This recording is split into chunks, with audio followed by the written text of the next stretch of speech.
Assista agora a faixa Estude em Casa.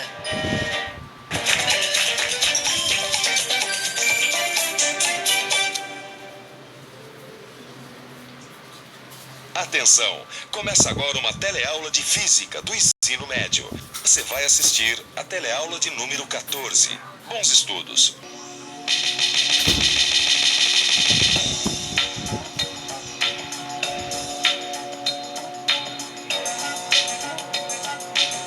O que é trabalho? Como se mede o trabalho realizado por um corpo? Isso é justamente o que você vai ver na teleaula de hoje. Na teleaula de hoje, você vai ver mais detalhadamente o que é trabalho e o que é energia cinética e como essas duas grandezas se relacionam. Vai aprender também o que é potência e o que é rendimento. E agora, muita atenção porque a nossa teleaula de hoje está apenas começando.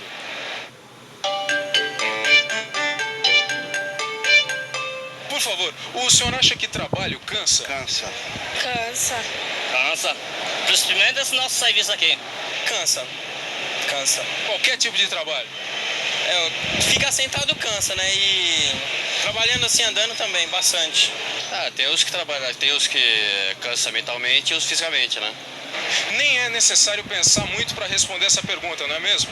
Qualquer tipo de trabalho dá trabalho. A própria expressão dar trabalho já sugere algo exatamente que necessita de um esforço para ser executado. Mas e na física, hein? Olha, na física, o conceito de trabalho é mais ou menos parecido com o do avô lavrador. Sem força, não há trabalho. Mas também só a existência da força não é suficiente. É necessário que essa força produza um deslocamento, ou então que atue ao longo de um deslocamento. Aí então o trabalho pode ser medido. E o trabalho pode ser medido exatamente pelo produto da força, pelo deslocamento. Quer dizer, então, que o trabalho pode ser medido através do produto da força pelo deslocamento, é isso? É isso aí. Mas por que pelo produto? Por que não pela soma, por exemplo? Porque são grandezas que se compensam, Rosinha. Isto é, se nós aumentamos uma, nós podemos diminuir a outra na mesma proporção. Assim, ó, vou te mostrar. Por exemplo, na alavanca, uma força menor, F, pode mover um peso maior, P, porque o deslocamento, D, da força menor, é maior que o deslocamento, D, do peso. O mesmo ocorre no plano inclinado.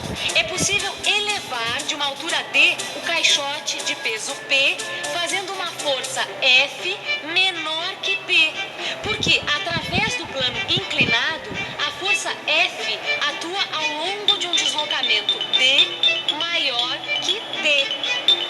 Em ambos os casos, é válida a relação. O produto de F vezes D é igual ao produto de P vezes D. Vicente, eu acho que eu já entendi esse conceito. Então me explica porque eu tô boiando ainda. Olha, é só pensar o seguinte: é possível fazer uma força menor desde que se compense com um deslocamento maior, sacou? Quer dizer que com um deslocamento maior se gasta menos energia, é isso? Não. A energia consumida é a mesma, porque o trabalho realizado é o mesmo também. Realmente essa definição de trabalho, em que é possível fazer uma força menor, desde que se compense com um deslocamento maior, não prevê todas as situações possíveis. Eu estava pensando aqui noutra situação. Dá uma olhada aqui, ó, Rosinha. Pense num bloco se movendo ao longo do deslocamento D, sob a ação simultânea de várias forças. Há forças que favorecem o deslocamento D, F1 e F2. Existem outras forças que não atuam diretamente, F3 e F4.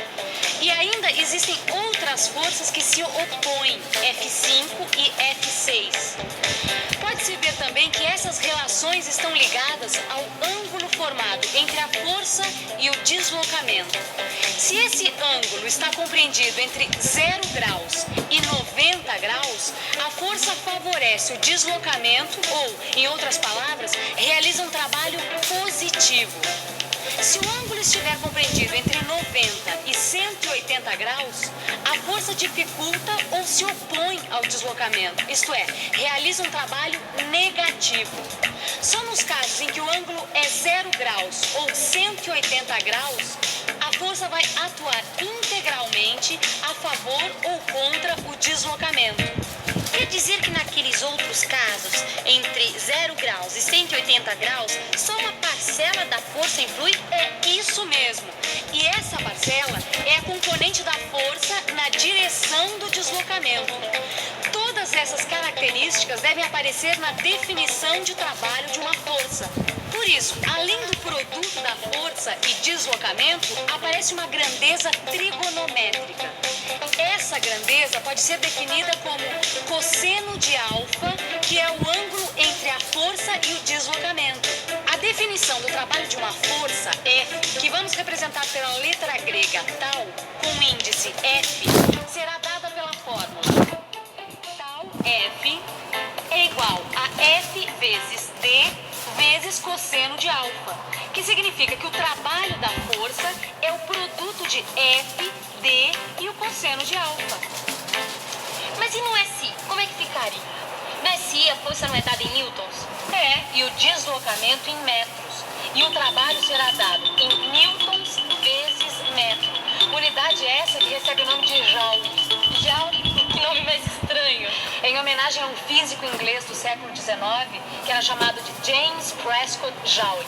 Bom, mas o importante aqui é o seguinte. Um joule é o trabalho realizado por uma força de 1 newton, que atua na mesma direção e sentido de um deslocamento de 1 metro. Será que a gente consegue encontrar uma expressão matemática para energia cinética? Você me ajuda a pensar um pouco? Vamos pensar um pouco. Bom, primeiro vamos supor que um corpo está em repouso sobre um plano horizontal sem atrito. Aí, que conclusão a gente chega? Como este corpo está em repouso, não possui energia cinética, certo? Agora vamos imaginar que sobre esse corpo passa a atuar uma força constante, F, paralela ao plano e que desloca o corpo na mesma direção e sentido da força. Agora vamos chamar esse deslocamento D. Depois desse deslocamento D, esse corpo vai estar com uma determinada velocidade V. Então ele adquiriu uma energia cinética, EC. E o que a gente pode deduzir daí? Como essa força realiza trabalho, essa energia cinética é fruto do trabalho dessa força. Isso mesmo. Se o corpo estiver inicialmente em repouso, a energia cinética que ele adquiriu vai ser igual ao trabalho da força F. Se não, o trabalho é igual à variação da energia cinética. Então eu posso determinar a energia cinética desse corpo pelo trabalho realizado por essa força. Tudo bem, eu já sei que o trabalho da força é igual à energia cinética ganha pelo corpo. Mas como eu defino a energia cinética de um corpo de massa m com velocidade v, por exemplo?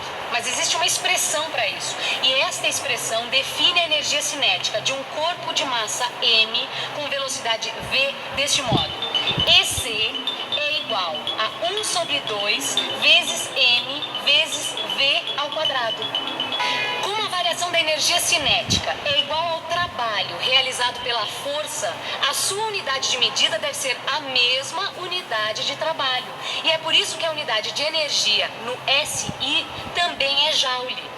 Olha, você vai poder acompanhar no seu livro de física, de um modo mais detalhado, o desenvolvimento das expressões matemáticas de todos esses conceitos, tá bom?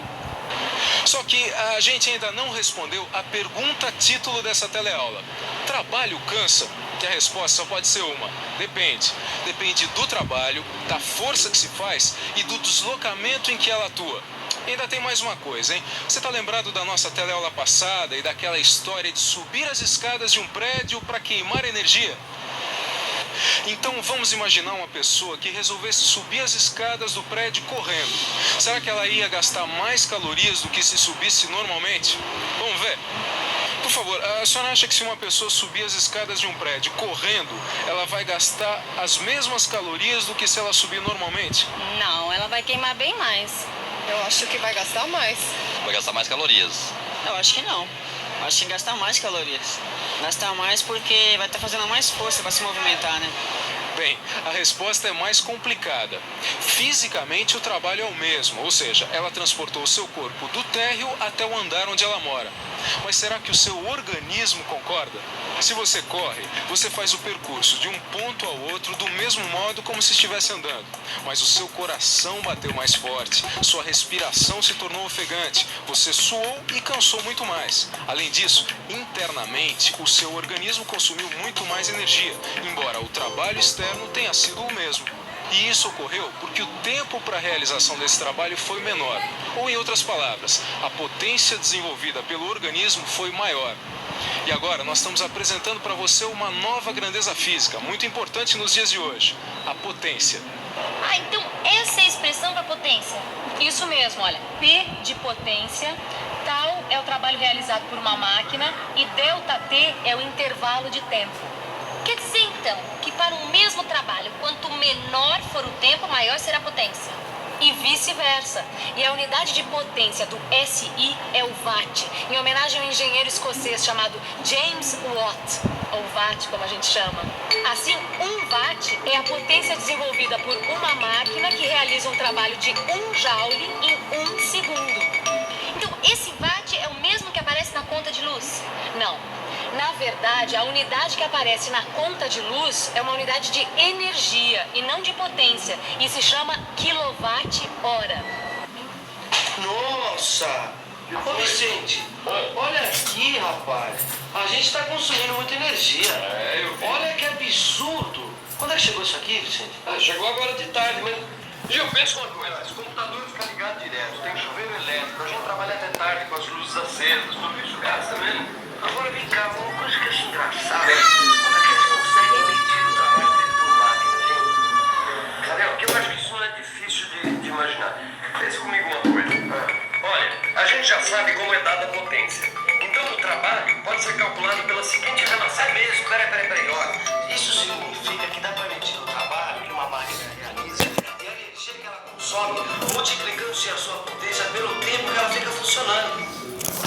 Você já sabe que é possível calcular a energia de um corpo pelo trabalho que ele realiza. Nós já sabemos também que existem carros que consomem menos combustível do que outros, ou então que carros melhor regulados podem consumir menos.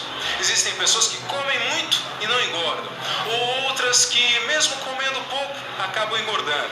O que acontece é que existem máquinas que aproveitam melhor o combustível que consomem.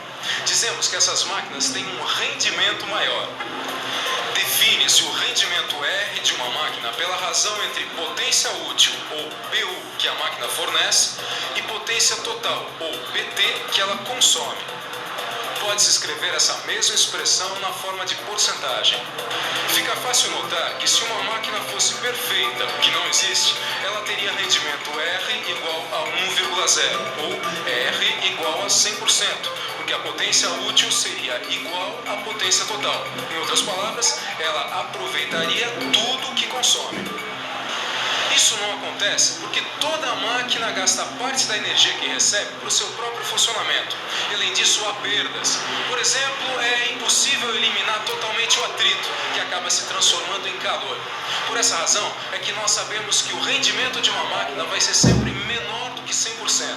Mas agora, para que o rendimento da nossa teleaula de hoje seja o mais próximo possível de 100%, que tal uma revisão? E atenção, se liga aí, é hora da revisão. Na teleaula de hoje, você viu que é possível calcular a energia de um corpo pelo trabalho que ele realiza. E que para os físicos, só existe trabalho quando há força e deslocamento. Viu também que é possível encontrar uma expressão matemática para a energia cinética. Aprendeu que a potência de uma máquina pode ser calculada pela razão entre o trabalho que ela realiza e o tempo gasto em realizá-lo.